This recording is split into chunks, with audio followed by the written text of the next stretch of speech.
everybody is obsessed with wanting to live longer, but not just live longer, live healthier as we age. I think there's two reasons. Number one, I think, is the negative side of it. We've been touched by so much death over the last 4 to 5 years. It's been a conversation piece that has reached epic proportions across the world. The other side is that there's a lot of technology right now. We're seeing some incredible breakthroughs, miracles, I would say, in the idea of how can we live healthier longer. And there's a lot of people that believe that it's possible to live up into the mid 150s. How long do you think we can live? Probably, from everything I've seen and read, whether it be biblical text or actual science data, records keeping over the years, probably about 120 is the organ span of our bodies. But I do believe that people could be active, vibrant, living independently well into their early 100s. There's no question about that.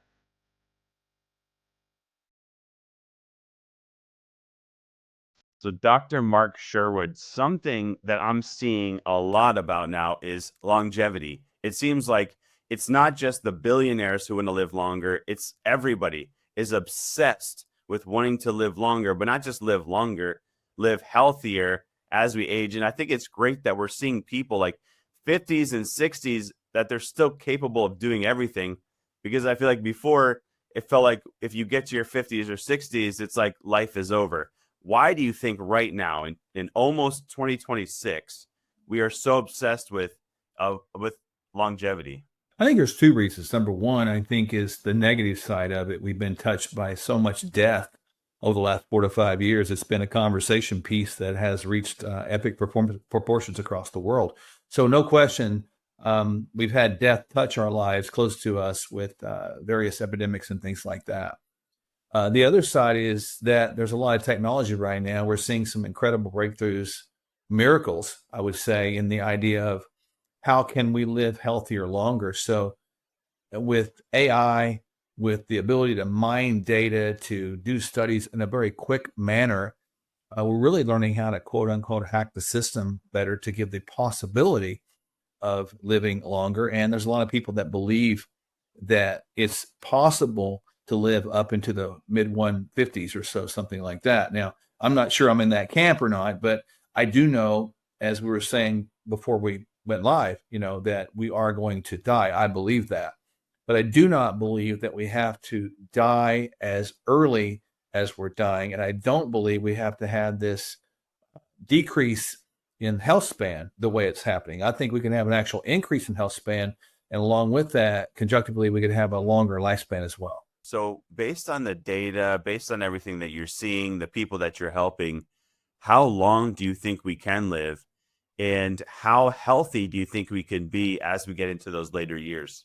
I believe the organ systems, probably, from everything I've seen and read, whether it be biblical text or actual science data, records keeping over the years, probably about 120 is the organ span of our bodies.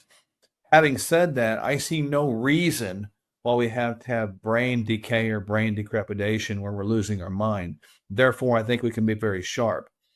Physically speaking, we have to preserve capital, as my wife likes to say. Don't do dumb things, as you get into your 60s, 70s, and 80s. But I do believe that people could be active, vibrant, living independently, very health related as well into their early 100s. There's no question about that. I know data tells us the oldest person's ever lived was 122, living in France. The oldest person alive as of today, the time of this recording, was 118, living in Japan. So having said that, I believe that history does tell us a story. History sort of unravels a mystery for us, but we have an exciting future there. I think our expectations probably should change towards that.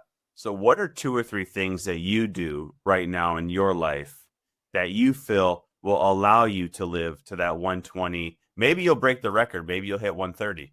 Well, I believe there's 3 things that we really ought to do, and this is perhaps oversimplification, but I do believe, Dan, that there's probably overcomplication of things. It's not that hard. I think number one is this: you have to eat real food. So you eat intentionally. And what I mean by that is if you have a real food that's created, if it grows from the ground or in the ground, on a tree, swimming through the water, flying through the sky, or walking through the forest, it's probably food. So eat that. But there was no donut trees in the Garden of Eden. I'm just using that as a little bit of a humorous ploy there. But if we eat real food, we're actually getting real nutrients to the cells. Nutrients are information. Our body runs on micronutrients, vitamins, minerals, amino acids, fatty acids, as opposed to calories. So high nutrient foods is key. So number one is eat intentionally. Number two, I think, is probably move purposely, which is activity. The only day that you should not move is the day you're dead. And the only day you don't exercise, therefore, is the day you're dead. Movement is life.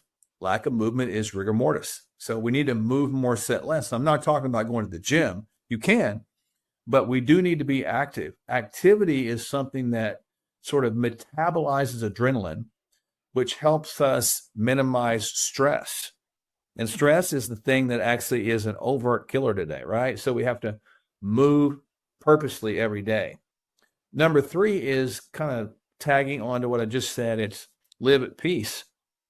We live in a world where media can be so negative and so hopeless, so just absolutely just miserable, fear-based. And it gets a lot of clicks. I'll admit that. It might sell some tickets, but it doesn't generate life. And I find that troubling. And we've got to learn to live peacefully with people. So, I wear these wristbands that I give away, and I don't know if you can see it, but it says Hope Dealer. And I believe that giving hope to someone else is what we should be about. So, I've said many times, I believe hope should be the thing that becomes the new infectious disease around the country and world. And I think that would be a good thing. But living peacefully with people, man, having conversations, open dialogue. I'm not saying agree, but how about learning to love people again? And that gives us a chance to have some peace in our lives. I like peace in my life. So I'm with you. Crazy enough, it sounds like that could be the hardest thing for people, just because, like you said, we're on our phones all the time. We're addicted to what's in our phones. But I'm hearing that younger generations are actually starting to use social media and they want to be more in person. Like, they want to be around each other more. So maybe they'll be the savior to our society. So going back to your life, you went from SWAT operations and near-death moments to becoming one of the country's most respected longevity doctors. So what is something that you learned from SWAT operations that you've been able to carry over? Well, I learned that anybody is capable of anything. And I learned that life is a fragile subject. To see death occur in front of you, to watch people commit suicide, to see murders, to see death, and see people take their last breath. I remember one particular occasion, we were on a SWAT operation, and one of the snipers had to, use force to stop a hostage situation. And I was the first person to reach that individual, and it was a cold night. And Dan, I'll never forget this as long as I live. It was, you could see the breath. And I remember I saw his breath come out of his lungs that last time. And it changed and shocked me, because you see it, you hear it, but when you're right there in the middle of it, it does something to you internally. And I realized that in a moment's time, you can go from death or from life to death. So how can we make life better? I realized that again, like I said, we're capable of anything, both good and bad. I am one moment away, one breath away, one word away from being an idiot or a blessing. And I'm going to choose to be a blessing. And so that shifted the way I looked at things. It shifted the way I look at people. And since then, people think it's a unique, perhaps, transition from SWAT team to a naturopathic, longevity-oriented doctor, but it's really not. I'm just expanded my area of protection and service. I want to protect people from the cells and perhaps serve them better. So is there something that you learned about leadership? Because I imagine, like you said, these are life and death situations. So is there something that you learned about leadership in that moment that you think could carry over into business, not just your business, but just something that people could apply to their business as well? Yeah, you have to own it. And I'm talking about owning it. Physical, emotional, spiritual health. You have to own it. It's not anybody's responsibility to make you do anything. And I think with leadership, no one will go higher than you go. No one will go farther than you go. No one will be higher level than you are. So you set the bar, you set the tone for your business. The leader is the person everybody looks at. But the leader sometimes stands alone. But the times the leader stands alone, that's the time the leader stands out, doing the right thing, doing the best thing all the time, setting the bar high with excellence, never accepting that it's okay. Striving for perfection, but realizing you're going to get excellence on the way is probably where you want to be, but never accepting a C-level grade. We should always strive for A+ every time. And the leader is the one that sets that tone for the entire organization. And it's not just about health, it's about financial stability as well. And we have to really master it: physical, emotional, spiritual, and financial. I know you've said health isn't luck, it's leadership. So I appreciate you sharing that. You've also talked about when your entire life changed the moment you realize that what people face isn't physical, that it's internal. And I have to say, that is my battle. Like, my mind is definitely I battle with that every day. And it's something I want to get better. But when did you realize that it was an internal, it was your mind that's actually battling against you? And how do you then rewire yourself to change? I think my biggest turning point in life, Dan, was when I discovered and was told that my mother committed suicide. No kidding. It was a shock to my system, but I realized at the time that her mind went in a different direction than was the best direction. And I realized that she believed a lie, that she wasn't valuable. And when I experienced those things, it changes you. And you have to begin to make the decision to whether you're valuable or not. Yes, we all have this battlefield of the mind, I suppose. But the mind is made up not by the way you feel. And this is very important. The feelings have to follow the actions. It doesn't matter how you feel. Your actions have to lead. The feelings match up, which creates predictable results and creates consistency. And that leads to a trustworthiness that you have with yourself. Therefore, you don't become a perpetual liar to self, but you become a perpetual truth teller to self, meaning you can now trust your own word. Therefore, giving you a solid, stable mindset that is foundational going forward. And when you do that, there's really nothing you can achieve. And I think health is not just about that physical thing around us, and not about just what you eat. It's what you believe. It's the framework. I mean, do you think about sickness or do you think about wellness? Do you think about leadership or do you think about following everybody else? Do you think about being an example or do you get wore down from not, being able to stay out front? So it is about mindset. And that's some of the patterns that I've learned over time.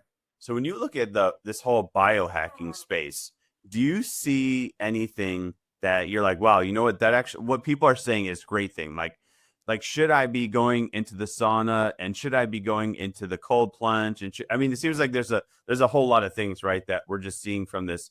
I'm using, quote unquote biohacking. Is there something out there where you're like, wow, you know what, I would do that, or is there something where you're like, I would never do that? Yeah, everything should be focused on the mitochondria, in my opinion. And second behind that is resiliency. So let's start with the second one first. Resiliency would be something akin to using the cold plunge and the sauna. When you go to the extreme with cold or hot, you activate what's called heat shock proteins. And those things are the proteins that prevent cellular damage.